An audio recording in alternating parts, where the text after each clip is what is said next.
With Dead Space, the animation that we tried to go for is very realistic. When it comes down to making something scary, it's a lot more than just an animation.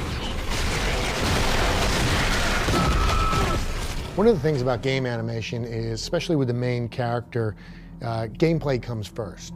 Since day one, we've gone for the thinking that it's quality over quantity. There are times when you might have to interrupt an animation, because you really want to be responsive.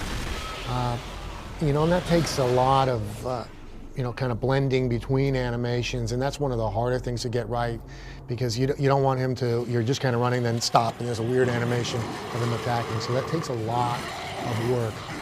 All that stuff is going to be seamless. So the Necromorph is striding along. If he sees you, he's going to turn and immediately come to attack you without stopping and turning and coming to attack you. It's all about trying to make you feel like you're in the world with those creatures.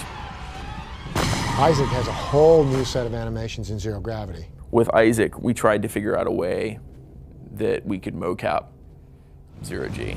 It's because it was going to be such a broad motion set. It's basically repeating his whole motion set for regular G and Zero-G, which is a daunting task. His walk, because we had to make it feel like, he had the magnetic boots on it, and, he's kind of stomping around. The speeds had to be a little bit changed and slower. And everything about him, his strafing, all new animations, and the characters that go into Zero-G are the same way. We went to Vancouver and started doing our mocap, and we're like, okay, how can we do Zero-G? And we tried just kind of mimicking, like walking in Zero-G, and that didn't work. So we're like, okay, what else can we do?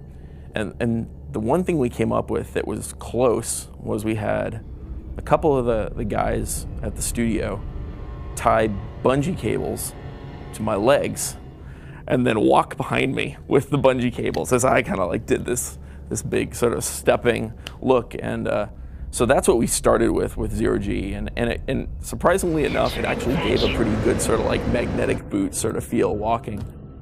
Isaac can die in so many ways. I don't think we've ever really counted, because every different part of him can be cut off.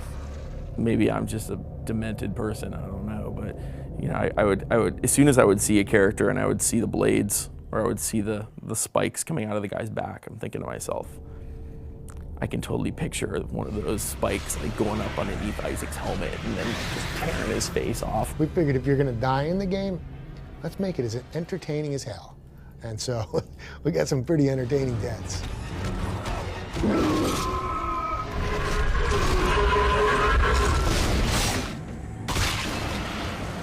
I think my favorite thing is when I am playing our game, and even though I know what's going to happen, I still get scared. And that's pretty funny if you consider that a lot of the stuff I've seen like hundreds and hundreds of times, but when I'm walking down a hallway as Isaac and I come around a corner and all of a sudden a lurker jumps on my face and is just all grabbing at me, and I almost dropped the controller, that it surprises me so much. I mean, that's pretty awesome. If your own game can scare you, even if you know what's going to happen, I think that's my favorite thing, because that to me says that we've succeeded.